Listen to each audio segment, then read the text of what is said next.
Assalamualaikum warahmatullahi wabarakatuh. Perkenalkan, nama saya Widya Putri Jasuma dengan NIM 28923500009, Prodi Manajemen semester 1. Pada pembahasan kali ini, saya akan membahas hukum pajak, mata kuliah aspek hukum dalam bisnis dengan dosen pengampu, Bapak Muhammad Rosidi, SEMM.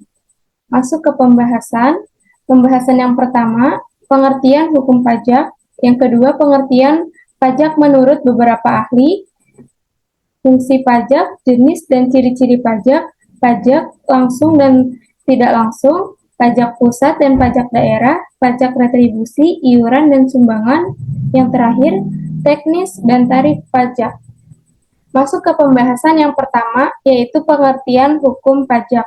Hukum pajak dikenal dengan istilah hukum fiskal adalah keseluruhan dari peraturan-peraturan yang meliputi wewenang pemerintah untuk mengambil kekayaan seseorang dan menyerahkan kembali kepada masyarakat dengan melalui kas negara, sehingga ia merupakan bagian dari hukum publik yang mengatur hubungan-hubungan hukum antar negara dan orang-orang atau badan-badan hukum yang berkewajiban membayar pajak atau wajib pajak.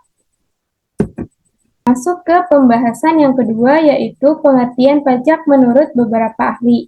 Yang pertama, Dr. Suparman Suma Hamid Jaja dalam disertasinya yang berjudul Pajak Berdasarkan Asas Gotong Royong, Universitas Padjadjaran Bandung tahun 1964 memberikan definisi pajak adalah iuran wajib berupa utang atau barang yang dipungut oleh pengusaha berdasarkan norma-norma hukum guna menutup biaya produksi barang-barang dan jasa-jasa kolektif dalam mencapai kesejahteraan umum.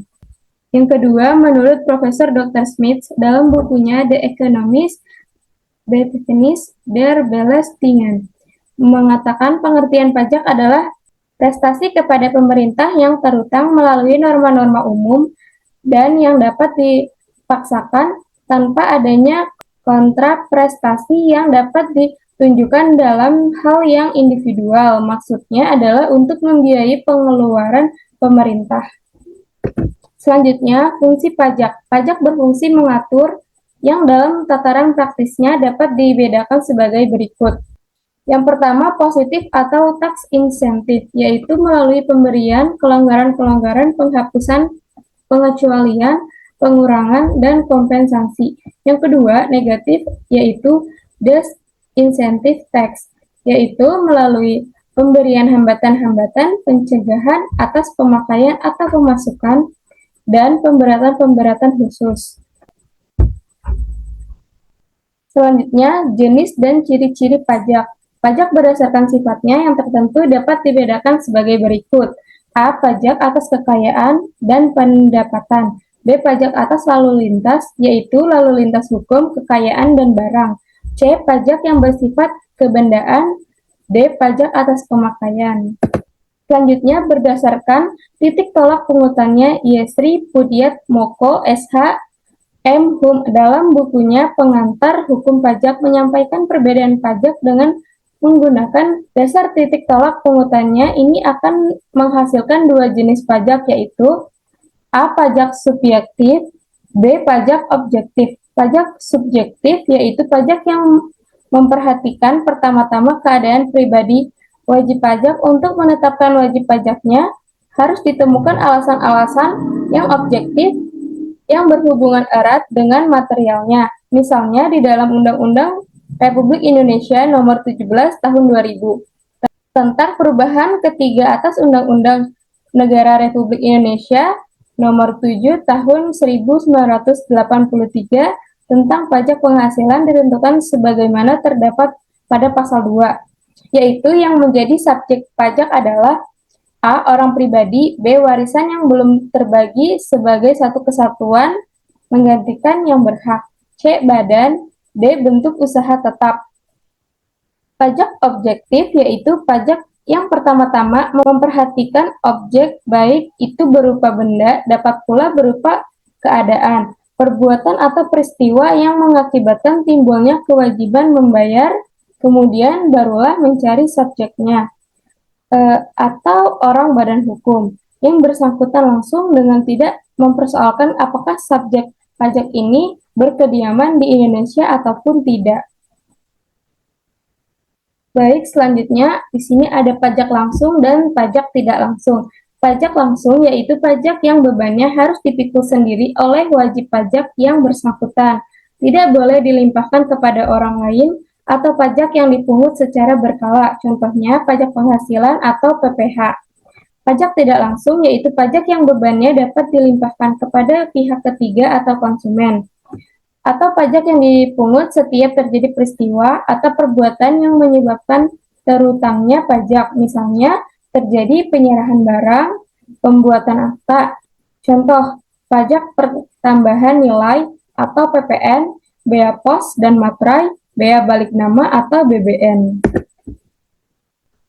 Selanjutnya, pajak pusat dan pajak daerah. Pajak pusat adalah pajak yang dipungut oleh pemerintah pusat dan dikelola oleh Departemen Keuangan atau Direktorat Jenderal Pajak. Penerimaannya masuk ke anggaran pendapatan dan belanja negara atau APBN.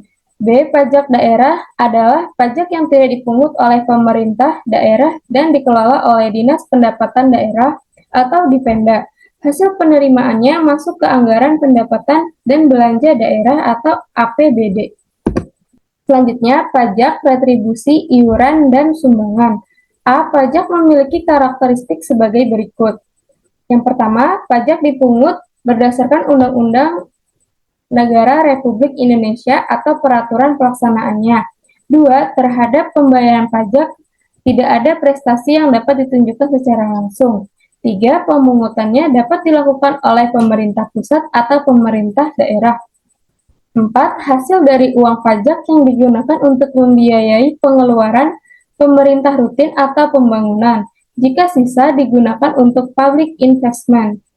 5. Berfungsi sebagai alat memasukkan dana dari masyarakat ke dalam kas negara, fungsi budgeter, juga berfungsi mengatur. B. Retribusi. Retribusi adalah pungutan daerah sebagai pembayaran atas jasa atau pemberian izin tertentu yang khusus disediakan dan atau diberikan oleh pemerintah daerah untuk kepentingan orang pribadi atau badan.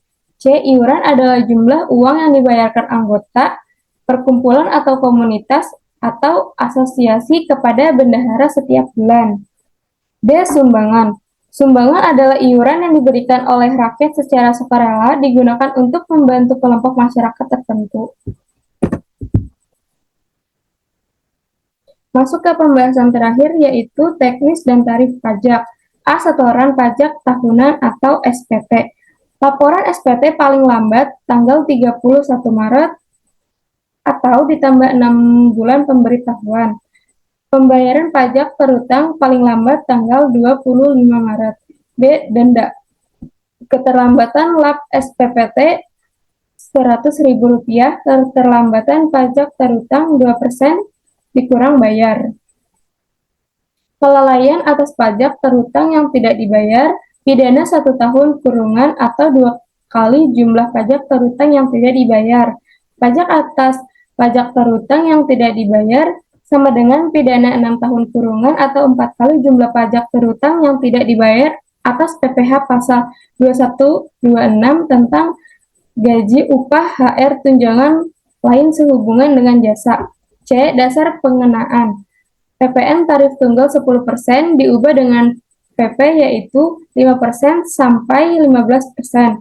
PPN BM dengan tarif 10% sampai 75%. PPh terutang berdasarkan penerapan tarif pasal 17 Undang-Undang Negara Republik Indonesia, PPh atas penghasilan kena pajak atau PKP.